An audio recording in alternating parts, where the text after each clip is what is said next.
இடம் வலம் நேயர்களுக்கு வணக்கம். இன்றைய நமது சிறப்பு விருந்தினராக அனைத்து மக்கள் அரசியல் கட்சி தலைவர் ராஜேஸ்வரி பிரியா அவர்கள் நம்முடன் இருக்கிறார். வணக்கம் மேம். வணக்கம். வணக்கம். இப்போ ரொம்ப சமீபத்துல நம்மளுக்கு எல்லாருக்குமே ஒரு சங்கடம் தரும் ஒரு விஷயமா நம்ம பார்த்தது மறைந்த முதல்வர் செல்வி ஜெயலலிதா அவர்களை ரொம்பவும் கொச்சையா திமுக அமைச்சர் தாமோ அன்பரசன் பேசியிருக்கிறாரு, விமர்சனம் பண்ணியிருக்கிறாரு. அவர் மீதான இத்தகைய கொச்சையான விமர்சனங்களை திமுகவை முன்னெடுத்து வைக்கிறது சரியில்லைன்னு சொன்னாலும், ஒரு பெண்ணா, குறிப்பா நீங்க அதிமுகவுக்கு ஆதரவு கொடுக்கிற ஒரு பெண்ணா நீங்க எப்படி பாக்குறீங்க இந்த விமர்சனத்தை? அதாவது திமுகவுக்கு இது ஒன்றும் புதிதல்ல. இவர்களுடைய பாரம்பரியமா இவங்களோட பழக்கமே பெண்களை கொச்சைப்படுத்துவதுதான். பெண்களை மதிக்காதவர்கள். இவர்களை பொறுத்த வரைக்கும் பெண்ணுனாவே ஒரு போக பொருளா பார்க்கக்கூடிய மனநிலையில தான் திமுகவினர் எல்லாருமே பெரும்பான்மையானவர்கள் இருக்காங்க. அப்படி இருக்கும்போது ஏன்னா திரு கருணாநிதி அவர்களுமே நம்ம பார்த்திருக்கோம், ஏக வசனங்கள்லாம் பேசினதா இருக்கட்டும், நாடாவை கழட்டி பார்த்து சொன்னதா இருக்கட்டும், அல்லது நெற்றியில் கூட ரத்தம் வருமா அப்படின்னு கேட்டதா இருக்கட்டும், இது மாதிரி நம்ம அடுக்கி கொண்டே போகலாம். சோ இந்த கொச்சையாக பெண்களை பேசுவது அப்படிங்கிறது திமுகவிற்கு புதிதல்ல. இருந்தாலும் ஒரு மறைந்த ஒரு பெண் தலைவர் குறித்து இந்த காலகட்டத்துல ஒரு அமைச்சர் பேசுறாரு அப்படின்னு சொன்னா அவரை ஒரு இயலாதவரா தான் நான் பாக்குறேன். ஒரு இயலாமை அடிப்படையில தான் நாம ஒரு அரசியல்லயே நாம இருந்தாலும் செய்யக்கூடிய விமர்சனமோ பேச்சோ எப்படி இருக்கணும் வரையறை இருக்கு. அந்த வரையறையை மீறி அவங்க பேசுறாங்க, விமர்சனங்கள் வைக்கிறாங்கன்னா அவர்களிடம் எந்த செயலும் இல்லை. அவர்கள்ட்ட செயல் இல்ல, செயல்பாடு இல்ல, குறைகள் நிறைய இருக்கு. அதையெல்லாம் மறைப்பதற்கு ஏதாவது ஒரு வழி அப்படின்னா நம்ம ஒரு விமர்சனத்தை யார் மேலேயாவது வைக்கணும். அது யார் மேல வைக்கலாங்கும் போது மறைந்த ஒரு தலைவர் மேல, அதுவும் ஒரு பெண் தலைவர் மேல வைக்கணும். தன்னுடைய பெயர், ஆமா, தன்னுடைய பெயரை செய்தியாக வர வேண்டும் கூட நினைக்கிற அளவுக்கு கீழ்த்தரமான ஒரு சிந்தனையில இருக்கிறதுதான் வருத்தமா இருக்கு. நாம அப்படித்தான் எடுத்துக்க முடியும். நீங்க நல்ல செயல்களை செய்து நீங்க அமைச்சரா இருக்கும் போது நல்ல திட்டங்களை எல்லாம் நீங்க கொண்டுட்டு மக்களுக்கு நல்லது செஞ்சு உங்க பேருக்கு வரணும்னு நினைக்காம மறைந்த தலைவர் குறித்து நீங்க ரொம்ப தரக்குறைவாக கீழ்த்தரமாக விமர்சனங்களை முன்வைத்து அதன் மூலமாக ஒரு செய்தி வெளியில வருதுன்னா நீங்கள் தகுதியற்றவர்கள், அரசியலுக்கே தகுதியற்றவர்கள். அதான் நான் சொல்ல முடியும். இது ஆதரவு அதிமுகவுக்கு கொடுக்குறேன் அப்படிங்கிறதுக்காக நான் சொல்ல வரல. பொதுவாகவே ஒரு பெண்ணாக பொதுவாகவே பெண்களை இழிவுபடுத்துறது, தரம் தாழ்ந்து பேசுவது அப்படிலாம் பேசுறவங்க எல்லாருமே அரசியலுக்கு தகுதியற்றவர்களா தான் நான் பாக்குறேன். இன்னும் சில பேர் எல்லாம் பேசுறாங்க, நிறைய பேசுறாங்க. புரட்சி தலைவி ஜெயலலிதா அவர்கள் குறித்து பேசும்போது கூட நாம் தமிழர் கட்சி சீமான் அவர்கள் உட்படவே அவருமே தரக்குறைவா தான் பேசினாரு. அதையும் நாம மறந்து கடந்து செல்ல முடியாது. சில இடங்கள்ல அவர்களை மறந்து அவர்கள் பெண்ணை வேறு விதமாக பேச தொடங்குறாங்க. ஒரு மேடையில பேசும்போது கூட பெண்ணை எப்படி தரம் தாழ்த்தி பேசுவது. நான் ஒரு பெண் என்னை பத்தி 15 வருஷமா பேசும்போது எனக்கு பெண் ஃபாலோவர்ஸ் அதிகமாயிட்டாங்க, எனக்குள்ள ரொமான்ஸ் இருக்குன்னு நினைக்கிறாங்க. இது மாதிரி எல்லாம் ஒரு ஆணாதிக்க அரசியல் பேசுங்க. நீங்க என்ன வேணாலும் அரசியல்ல பேசுங்க, மக்களுக்காக பேசுங்க, அரசியல் பேசுங்க. ஆனா ஒரு பெண் அப்படிங்கிற பாலினத்தை நீங்க இன்றளவும் நீங்க என்ன நினைச்சுக்கிட்டு இருக்கீங்க? அது என்னுடைய வேதனை. இப்ப சீமானவர்கள் பேசக்கூடிய நிறைய கருத்துக்களை நாமளும் உடன்படுவோம் தான். ஆனாலும் அந்த இடத்துல பெண் என்கிற அடிப்படையில நாம என்ன பண்ணுவோம்? இந்த கோபம் வரத்தான் செய்யும். ரொமான்ஸ் பண்ண தெரியும், பெண் ஃபாலோவர்ஸ் அதிகமாயிட்டாங்க அப்படின்னு சொன்னா நீங்க பெண்ணை யாரா நினைக்கிறீங்க? போக பொருளாதான். ஆமா, ரொமான்ஸ் அவங்க பின்னாடி போறவங்களா? இல்ல அவங்களுக்கு வேற எதுவுமே கிடையாதா? நம்ம எது மாதிரி எடுத்துக்கிறது? ஒரு பெண்ணை நீங்க மனதுக்குள்ள உங்க எண்ணத்துல உங்க சிந்தையில நீங்க எதுவாக கருதுறீங்க அப்படிங்கிறது எங்களுக்கு 1000 கேள்விகள் இருக்கு உங்கள்கிட்ட கேட்கறது. ஒரு பெண்ணா நான் இன்றைக்கு பாலியல் வன்கொடுமைகளை எல்லாம் எதிர்த்து பேசணும்னா முதல்ல உங்கள் எல்லாத்தையுமே அடிப்படை தகுதி வேணும். ஒரு பெண்ணை மதிக்கணும், ஒரு பெண் குறித்து எப்படி பேசணும் அப்படிங்கிற ஒரு இப்ப இந்த அமைச்சர் அன்பரசன் அவர்கள் பேச முடியுமா? அவர் எங்கேயாவது போய் பேச முடியுமா? ஒரு பெண்ணுக்கு ஏதாவது நடந்துச்சுன்னா பேசுறதுக்கு அவருக்கு தகுதி இருக்கா? ஒரு அமைச்சராக அவர் போய் எங்கேயாவது பெண்ணுக்கு நடக்கக்கூடிய சங்கடங்கள் குறித்தோ ஒரு பாலியல் கொடுமை குறித்தோ ஒரு சபையில பேசுறதுக்கு தகுதியற்றவர் தானே? இந்த கேள்வி முன்னாடி வரும்.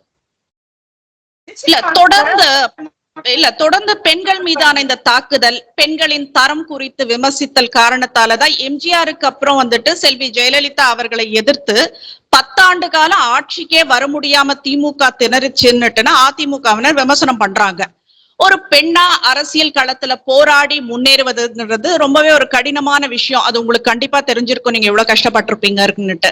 அப்படி இருக்கும்போது இது போன்ற அரசியலில் நாகரீகம் இல்லாமல் பெண்களை கொச்சையாக விமர்சிக்கிற நபர்களுக்கு நீங்க என்ன சொல்ல விரும்புறீங்க? அதாவது உங்களுக்கு அரசியலுக்கு எதற்காக வந்திருக்கீங்கிறத நீங்க யோசிச்சு முடிவெடுத்துக்கீங்க. உங்களுடைய நோக்கம் என்ன? அரசியலுக்குள்ள மக்கள் பணிக்கு வந்திருக்கீங்களா? அப்படி மக்கள் பணிக்காக நீங்க அரசியலுக்கு வந்திருந்தா இது போன்ற தேவையில்லாத வேலைகளையும் தேவையற்ற விமர்சனங்களையும் பெண்கள் குறித்து பேசுறதையும் நீங்க செய்ய மாட்டீங்க.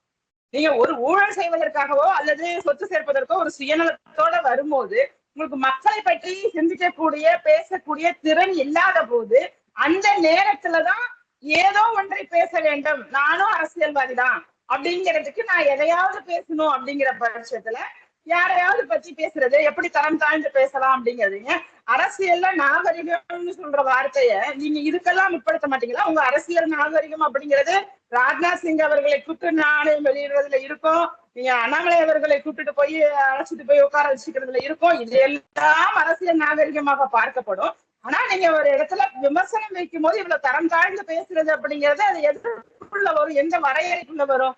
திமுகவினருக்கு பொதுவாகவே கேட்கிறேன். எங்க எந்த ஒரு பேச்சாளர் வரைக்குமே பெண்களை குறித்து, பெண் நடிகையா இருக்கட்டும், நடிகைகளாக இருந்தாலும் அவர்களும் பெண்கள் தானே, அவர்களை குறித்து பேசும்போது தரம் தாழ்ந்த வார்த்தைகளை பேசுறது, நடிகைகள் குறித்து ரொம்ப கட்சியா மீண்டும் அவருக்கு என்ன பண்ணாங்க? கட்சியில இணைச்சுக்கிட்டாங்க, பொறுப்பு கொடுத்தாங்க, எந்தவித நடவடிக்கையும் எடுக்கல. பாருங்க, திமுகவை பொறுத்தளவிலும் பெண்களுக்கு எதிராக யாரு செயல்பட்டாலும் அவர்கள் மேல் எந்த நடவடிக்கையும் கிடையாது. ஏன்னா அது அவங்களுக்கு இயல்பு. ஆண் அப்படிதான் இருப்பான், ஆணோட இலக்கணம் அது அப்படிங்கிற மாதிரிதான் அவர்களுடைய நடவடிக்கைகள் எல்லாமே அமைஞ்சிருக்கு. அந்த இடத்துல அவர்கள் அதை ஒரு குற்றமாகவே பார்க்கிறது இல்லை, ஒரு இயற்கையா நினைச்சுக்கிறாங்க. ஒரு பெண் காவலரை திமுகவினர் பாலியல் சிங்கல் செய்ததை பார்த்தோம். மற்ற நேரத்துல நடந்துருந்துச்சுன்னா அதை ஒரு பூதாகரமான செய்தியாக மாற்றி கிட்டத்தட்ட ஒரு வாரம் 2 வாரத்துக்கு அதே செய்தி திரும்ப திரும்ப எல்லாருக்கும் போய் சேர்ந்திருக்கும். ஆனா இந்த செய்தியை எப்படி மூடி மறைச்சு எந்த ஊடகங்களும் ரொம்ப பெரிதாக பேசப்படாம கிட்டத்தட்ட 70 மணி நேரம் கழிச்சுதான் எஃப்ஐஆரே போடப்பட்டிருக்கு. ஒரு வெளிப்படையாக ஒரு மேடைக்கு முன்னால் நடந்த சம்பவத்திற்கு எஃப்ஐஆர் கூட போடுறதுக்கு அங்க கட்சியோட பின்புலத்தை பயன்படுத்தி பார்த்திருக்காங்க. அதன் மூலமாகவே நம்ம தெரிஞ்சுக்கலாம் இந்த கட்சியுடைய நிலை அப்படிங்கிறது, பேச்சு, அவங்களோட செயல், இது எல்லாமே பெண்களுக்கு எதிரானதுதான்.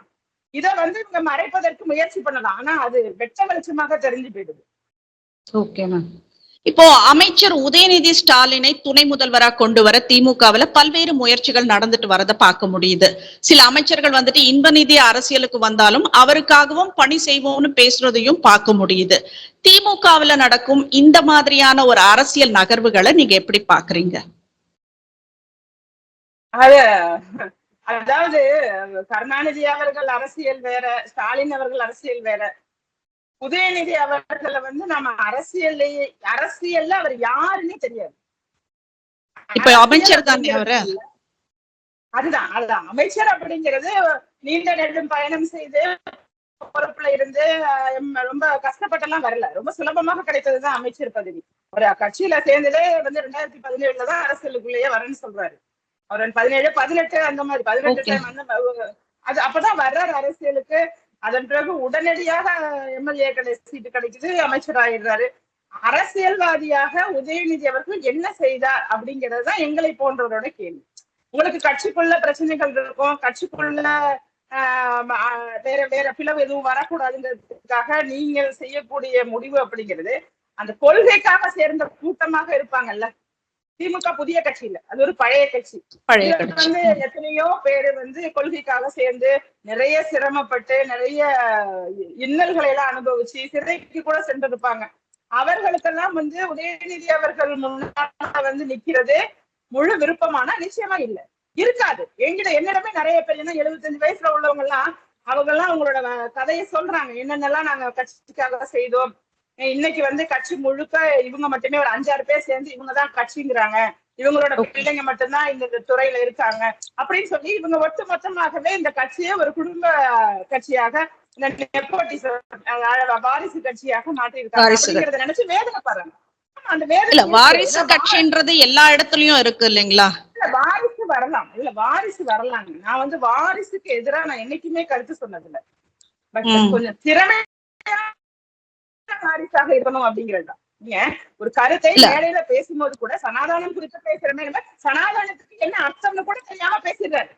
உதயநிதி அவர்களை பொறுத்த வரைக்கும் அவருடைய பேச்சு, பத்திரிகையாளர்கள் அவர் சந்திக்கிறது, பத்திரிகையாளர்கள் கேட்கிற கேள்விக்கு பதில் கொடுப்பது, இதெல்லாம் தான் ஒரு ஒரு அரசியல்ல அவங்கள ஒரு தலைவராகவோ அல்லது கொஞ்சம் அவருக்கு ஏதோ தெரியும், மக்கள் சார்ந்து அவருக்கு ஏதோ தெரியுது அப்படிங்கிறதையோ எப்ப ஏற்படுத்த முடியும்?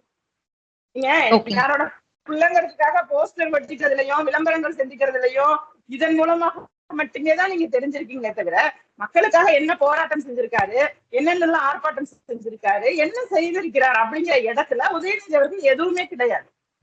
சில அடிமைகளாக, கட்சிக்கு அடிமைகளாக இருக்கக்கூடியவர்கள் இன்பநிதி வரட்டும் இல்ல அவருடைய பிள்ளை வரட்டும் யாரு வந்தாலுமே நாங்க அப்படிதான் நடந்துருக்கோம் அப்படின்னு பேசுறது வந்து இது வந்து மக்களுக்கு ஆபத்தானது. எப்படின்னா யார் வரைக்கும் கட்சிக்குள்ள சுயநலமா தனக்கு தேவை இருக்குன்னு நினைக்கிறோமோ அவர்களால மட்டும்தான் இதை ஏற்றுக்கொள்ள முடியும். மக்களுக்கு நல்லதா ஒரு அரசியல் செய்ய வேண்டும், மக்களுக்காக இருக்கணும் அப்படின்னு நினைச்சுக்கிட்டு இருக்க தொண்டர்களுக்கு இது ஏற்புடையது கிடையாது, அவங்க ஏற்றுக்கொள்ளவும் இல்லை. எதிர்காலத்துல வந்து எல்லாமே நடைபெறும் போது அதோட பின்விளைவு என்னங்கிறது தெரிய வரும். எல்லாரும் ஒரு மாதிரி கிடையாது இல்ல. இப்ப தமிழகத்துல வந்துட்டு சட்டம் ஒழுங்கு சூழல் மோசமா இருப்பதா எதிர்கட்சியினர் சொல்லிட்டு வராங்க. அரசியல் தலைவர்கள் படுகொலை செய்யப்படுறாங்க. அதிமுகவை சேர்ந்த மாவட்ட நிர்வாகிகள், பாமக நிர்வாகிகள், திமுகவை சேர்ந்த கூட்டணி கட்சியான காங்கிரஸை சேர்ந்த நிர்வாகிகள் என பலர் படுகொலை செய்யப்படுறாங்க. அது நம்மள பார்த்துட்டு தான் இருக்கோம். பகுஜன் சமாஜ் கட்சியின் மாநில தலைவர் ஆம்ஸ்ட்ராங்கும் இப்ப சமீபத்துல படுகொலை செய்யப்பட்டிருக்கார். காவல்துறை விசாரணையில முன்னேற்றம் இல்லைன்னு சொல்லப்படுது. ஆனாலும் சட்டம் ஒழுங்கு சிறப்பா இருப்பதா எதிர்கட்சிகள் அரசியல் செய்வதாகவும் முதல்வர் ஸ்டாலின் சொல்றாரு. அதையேதான் அமைச்சர் சேகர் பாபு முதல் பிற அமைச்சர்களும் இதுவரை சொல்லிட்டு இருக்காங்க. சட்டம் ஒழுங்கு குறித்து முதல்வர் மற்றும் அமைச்சர்கள் சொல்லும் இந்த கருத்து மீதான உங்களுடைய பார்வை என்னவா இருக்கு? அதாவது சட்டம் ஒழுங்கு குறித்து இன்னைக்கு வந்து சின்ன பிள்ளைக்கு கேட்டா கூட தெரியற அளவுக்கு மோசமா இருக்கு. தினம் தினம் அத்தனை கொலைகள் நடக்குது ஒவ்வொரு இடத்துலயுமே. குறிப்பிட்டது போல சேலத்துல அதிமுக பொறுப்பாளராக இருக்கட்டும், தொடர்ச்சியாக அதாவது என்ன முன்விரோதம் இருந்தாலுமே, அவர்களுடைய பிரச்சனையாக இருந்தாலுமே, இந்த கொலைகள் நடக்கக்கூடிய காலமாக அவங்க பிக்ஸ் பண்ணி வச்சிருந்த டைம் திமுக ஆட்சி தான். இவ்வளவு அதிகமான கொலைகள் இந்த திமுக ஆட்சியில தான் எப்பவுமே திமுக ஆட்சிக்கு வந்துட்டாலே ரவுடிசம் அப்படின்னு சொல்றது நமக்கு எல்லாருக்குமே தெரிஞ்சதுதான். அதுல குறிப்பா எப்ப காத்துக்கிட்டு இருந்து இவனா இவர்களுடைய சட்டம் ஒழுங்கு அப்படிங்கிறது சந்தி சிரிக்குங்கிறது எல்லாருக்குமே தெரியுது. சொன்ன குறிப்பிட்டது போல பகுஜன் சமாஜ் கட்சியுடைய மாநில தலைவர் வந்து வெட்டி கொலை செய்யப்பட்டிருக்க நேரம் கூட ஒரு ஈவினிங் டைம் 6:45 7 மணி வெட்ட வெளிச்சத்துல எங்கேயும் மறைமுகமா எல்லாம் கிடையாது. மறைமுகமா இல்ல, இது மாதிரி ஒரு சாதாரண இயல்பான சூழ்நிலையில இன்னும் மெயின் ரோட்ல ஆள் நடமாட்டம் இருக்கும் போது, நீதிமன்றத்தை சுத்தி வளாகமா இருக்கும் போது ஒரு தாசில்தார் வெட்டி கொலை செய்யப்பட்டது, இது மாதிரி நம்ம சொல்லிக்கிட்டே போகலாம். எல்லா கொலை சம்பவங்களுமே ரொம்ப எளிமையான முறையில நடந்திருக்குன்னா எப்படி சட்டம் ஒழுங்கு சீரா இருக்குன்னு அவங்க பேச முடியும்? அவர்களிடம் நாம கேள்வி எழுப்பணும். உங்களுடைய அகராதியில சட்டம் ஒழுங்குன்னா என்னன்னு கேட்கணும். ஏன்னா அவங்க எதை சரியா இருக்கு எதை ஒழுங்கா இருக்குன்னு சொன்னாங்கன்னு தெரியல. முதல்வரா இருக்கட்டும், அமைச்சரா இருக்கட்டும், சட்டம் ஒழுங்கு அப்படிங்கிறது மக்கள் வாழ்வதற்கு பாதுகாப்பான ஒரு சூழ்நிலை உள்ளதா அப்படிங்கிறதுதான் சட்டம் ஒழுங்கு. முக்கியமான ஒன்று அதுதான். வாழ்வதற்கு பாதுகாப்பு இருக்கா? இன்னைக்கு பாதுகாப்பு இல்ல. எந்த இடத்துக்குமே போறதுக்கோ அல்லது கருத்து சுதந்திரத்தை வெளிப்படுத்துவதற்கோ இங்க எல்லாருக்குமே பயத்தை ஏற்படுத்தும் வகையில ஒரு இக்கட்டான சூழ்நிலையை திமுக ஆட்சியில உருவாக்கி இருக்காங்க. ஏன்னா காவல்துறை தன்னோட கண்ட்ரோல்ல வச்சிருக்காங்க, தன்னோட கைப்பாவையாக வச்சிருக்காங்க. அவர்கள் சொன்னாதான் அங்க எஃப்ஐஆரே போடப்படும். கள்ளச்சாராயத்துல இவ்வளவு பேர் மரணம் அடைஞ்சிருக்காங்கன்னா ஏற்கனவே அந்த பகுதி மக்கள் வந்து கம்ப்ளைண்ட் கொடுத்திருக்காங்க. இந்த 6 மாதம் 1 வருட காலத்துக்குள்ளேயே கம்ப்ளைண்ட் நிறைய பேர் கொடுத்திருக்காங்க. ஆனா அந்த கம்ப்ளைண்ட் கொடுத்த இடத்துல காவல்துறை அதை ஏற்க மறுத்ததோட மட்டும் இல்லாம யாரு கள்ளச்சாராயம் காய்ச்சுறாங்களோ அந்த டீமு கிட்ட இவர்கள் வந்து உங்க மேல புகார் கொடுக்குறாங்கன்னு சொல்லி ஒரு பகையையும் ஏற்படுத்துறாங்க. இல்ல இந்த டாஸ்மாக் கடைகளுக்கு எதிராக குரல் கொடுத்தவர்களை நீங்களும் ஒருத்தர் தான். அதுக்காக நிறைய போராட்டங்கள் எல்லாம் நடத்தி இருக்கீங்க. இப்போ அந்த கள்ளச்சாராயம் நீங்க பேசுறப்ப வந்துட்டு சமீப நாட்களா இந்த கள்ளச்சாராய விற்பனைகள் அதிகரிச்சுட்டு வர்றதை பார்க்க முடியுது. இப்ப கடந்த ஆண்டு வந்துட்டு மரக்காணத்துல கள்ளச்சாராயம் அருந்தி பலர் இறந்த சூழல்ல இந்த ஆண்டு கள்ளக்குறிச்சியில வந்துட்டு 70க்கும் மேற்பட்டவர்கள் கள்ளச்சாராயம் அருந்தி உயிரிழந்திருக்காங்க. கள்ளச்சாராய விற்பனைகள் தொடர்பான உங்களுடைய பார்வை என்னவா இருக்கு? அது அரசு தடுக்க தவறியதா நினைக்கிறீங்களா, இல்ல எப்படி தடுக்கணும்னு நீங்க நினைக்கிறீங்க? அரசு தடுக்க தவறுனதுங்கிறதுல எந்த சந்தேகமுமே கிடையாதுங்க. இது பல ஆண்டு காலமாகவே நடந்திருக்கலாம். ஆனா இவ்வளவு மரணங்கள் நடந்தது இல்ல அப்படிங்கறத நம்ம பார்க்கணும். 70க்கும் மேற்பட்ட இறந்து போயிருக்காங்க. அதுவும் ஒரு குறிப்பிட்ட இடைவெளி. மரக்காணத்துல ஒரு 23 பேர் இறந்து போய் ஒரு ஆண்டுக்குள்ள அடுத்தது ஒரு 70 பேர் இறந்து தான். ஆமா, ஏன்னா 23 பேர் இறக்கும் போது நீங்க ஒரு கடுமையான நடவடிக்கைகளை கையாண்டு, ஏன்னா அந்த நேரத்தை விட இது முடிஞ்சு ஓராண்டுக்குள்ள நடக்குதுங்கிறத நாம பேசுவோம். ஏன்னா கள்ளச்சாராயம்னா எல்லாருமே என்ன சொல்லுவாங்கன்னா, இது இன்னைக்கு இல்ல, இது 30 வருஷமா இருக்கு, இது 50 வருஷமா இருக்கு, இது மாதிரிதான் கருத்துக்களை முன் வைப்பாங்க. அது உண்மையாகவே இருக்கட்டுங்க. இவங்க ஆட்சிக்கு வந்து ஒரு சம்பவம் ஒட்டுமொத்த கொச்சாக 23 பேர் இறந்துட்டாங்க. அதற்கு பிறகு எப்படி இருந்திருக்கணும், என்ன நடவடிக்கை எடுத்திருக்கணும், ஏன் நடவடிக்கை எடுக்கல? கல்வராயன் மலை பற்றி பேசுறாங்க, அந்த கல்வராயன் மலை பற்றி பேசுறாங்க, கள்ளக்குறிச்சியா இருக்கட்டும், இந்த பகுதிகள்லாம் தெரிந்தே நடந்திருக்கு. இன்னும் சொல்ல போனா காவல் நிலையத்துல எங்கெங்க யார் யார்கிட்ட எவ்வளவு பணம் நம்ம மாமூலா வசூலிக்க வேண்டும் அப்படிங்கிற லிஸ்ட் காவல் நிலையத்திலிருந்து கிடைக்குது. கிட்டத்தட்ட மாதத்துக்கு 12 லட்சம் ரூபாய். இவ்வளவு இந்த இடத்துல இத்தனை மணிக்கு விற்பனை செய்யறாங்க, இத்தனை மணிக்கு மூடுறாங்க, இது எல்லா விவரங்களுமே யாரு நடவடிக்கை எடுக்க வேண்டுமோ அவர்கள் ஒத்துழைப்போட. இன்னும் சொல்ல போனா கள்ளச்சாராயம் காய்ச்சுவதற்கு பணம் இல்லைன்னு சொன்னா கூட சில போலீஸ்காரங்களையும் பணம் கொடுத்து முதலீடும் கொடுத்து கள்ளச்சாராயம் காய்ச்சி வச்சிருக்கிற தகவலையும் இந்த ஆட்சியில கேள்விப்படுறோம். இது எவ்வளவு பெரிய மோசமான ஒரு நிலையில இருந்துட்டு இருக்கு. இதேதான் இது இந்த ஒட்டுமொத்தமான சட்டவிரோத செயல்களுக்குமே திமுக உடந்தையா இருந்திருக்கு அப்படிங்கிறதுல எந்த இடத்துலயுமே மாற்று கருத்து இல்லை. அது ஜாஃபர் சாதிக்கு போதைப் பொருள் கடத்தல் உட்பட எல்லாவற்றிற்குமே ஏதோ ஒரு இடத்துல நான் திமுக காரன், நான் திமுக பொறுப்புல இருக்கேன், என்ன எதுவும் செய்ய முடியாது அப்படிங்கிற ஒரு எண்ணம் தான் இவர்களை எல்லாம் இயக்கிக்கிட்டு இருக்கு அப்படிங்கிறது தான் மக்கள் தெரிந்து கொள்ள வேண்டும். பேனரா பயன்படுத்திருக்காங்க. ஒரு காரு, ஒரு சொகுசு காரு, அந்த கார்ல நான் திமுகவோட என்ன அணி அவரு வெளிநாட்டு என்னமோ ஒரு அணி கொடுத்திருந்தாங்களே அவருக்கு, ஜாஃபர் சாதிக்கு வெளிநாட்டு அயலக செயலாளர் அப்படின்னு அவர் ஒரு பேரை போட்டுக்கிறாரு. அப்ப அவர் காரை யாருமே பரிசோதனை செய்யல. அந்த காருக்குள்ள வச்சு பல கோடி ரூபாய்க்கு அவர் போதைப் பொருள் கடத்திருக்காரு சொல்றாரு. அப்படி இருக்கும்போது இது ஒட்டு மொத்தமுமே ஏதோ ஒரு புள்ளியில போய் இணையுது அப்படின்னு சொன்னா அது திமுகவுடைய ஆட்சி. திமுகவுடைய ஆட்சிங்கிற புள்ளியிலதான் இது எல்லா கிரைம்ஸுமே எல்லா சட்டவிரோத செயல்களுமே ரொம்ப சுலபமாக நடந்துகிட்டு இருக்கு, நடக்கவும் முடியுங்கிற நம்பிக்கையோட இந்த கும்பல் செயல்பட்டு இருக்காங்க. போதைப் பொருள் புழக்கமா இருக்கட்டும், இன்றைக்கு இருப்பது போல என்னைக்காவது இருந்திருக்கா?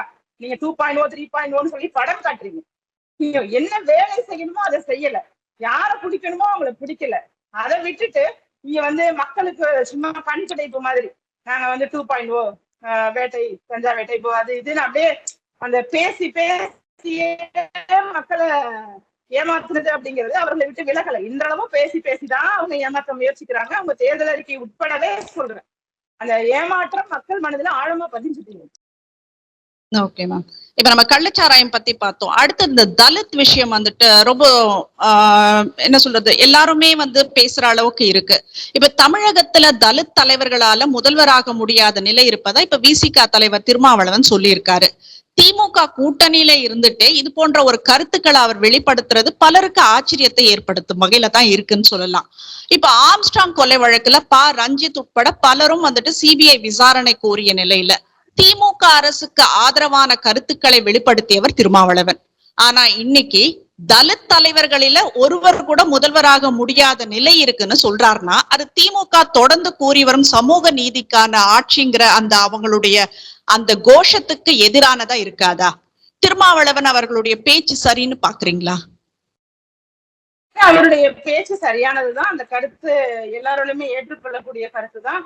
கண்டிப்பாக சமூக நீதி குறித்து பேசக்கூடிய திமுகல இன்னைக்கு துணை முதல்வரா வரணும்னு யாரும் பட்டியல் இனத்தை சேர்ந்த அமைச்சர் பெயர் அடிபடலையே. ஏன் அவர்கள் கட்சியில பட்டியல் இனத்தவர் இல்லையா அல்லது அமைச்சராக இல்லையா? இருக்காங்கல்ல. இன்னும் பல ஆண்டு காலம் அவர்களுக்காக அவங்க கூடவே இருந்திருக்காங்கல்ல. அவங்க யார் பேரும் இங்க அடிப்படலையே. இவர் தான் அடுத்த துணை முதல்வரா வரணும். துணை முதல்வரா வரணும்னா வாரிசா இருக்கணும்னு சொல்லி தானே அந்த தகுதி மட்டும்தானே அடிப்படையில வச்சிருக்காங்க. அப்படி இருக்கும்போது கண்டிப்பாகவே நிச்சயமாகவே திருமாவளவன் அவர்கள் பேசுனது 100% சரியான கருத்து தான். ஆனா அவர்கள் இன்னுமே சொல்லலாம். நீங்க துணை முதல்வர் குறித்து பேசும்போது தைரியமாகவே கூட்டணியில இருக்குன்னா எனக்கு துணை முதல்வர் கொடுங்கன்னு அவர் வெளிப்படையாக கேட்கலாம். ஆமா ஆமா அது சொல்றேன். ஏன்னா நீங்க சுத்தி வளர்ச்சி நாம சொல்ல வரது தானே. இப்ப ஏதோ ஒன்று துணை முதல்வர் அப்படிங்கிற ஒரு இடம் வரப்போகுது அப்படிங்கிறது எல்லாருக்குமான ஒரு செய்தியாக பரவிக்கிட்டு எல்லாருக்குமே ஒரு ஆசை தான். தவறு கிடையாது இல்ல. அதே வந்து ஏன் சுத்தி வளர்ச்சி சொல்லணும்? சமூக நீதி பேசக்கூடிய திமுக அப்படின்னா கண்டிப்பாக துணிச்சலாக ஓப்பனாவே சொல்லலாம். அதுல ஒன்னும் தயக்கம் தேவையில்லை. அந்த தயக்கம் தேவையில்லை. உண்மையான இன்னைக்கு பட்டியல் இனத்துல இருக்கக்கூடிய அமைச்சருக்கு என்னென்ன துறை கொடுத்திருக்காங்க திமுக? நீங்க யோசிச்சு பாருங்க. ஏதாவது அவர்கள் முக்கியமான துறைகள் இருக்காங்களா? இருக்க மாட்டாங்க, கொடுக்கவே மாட்டாங்க. அதிமுகவுல வந்து சபாநாயகர் வரைக்கும் கொடுத்தது அது வேறு.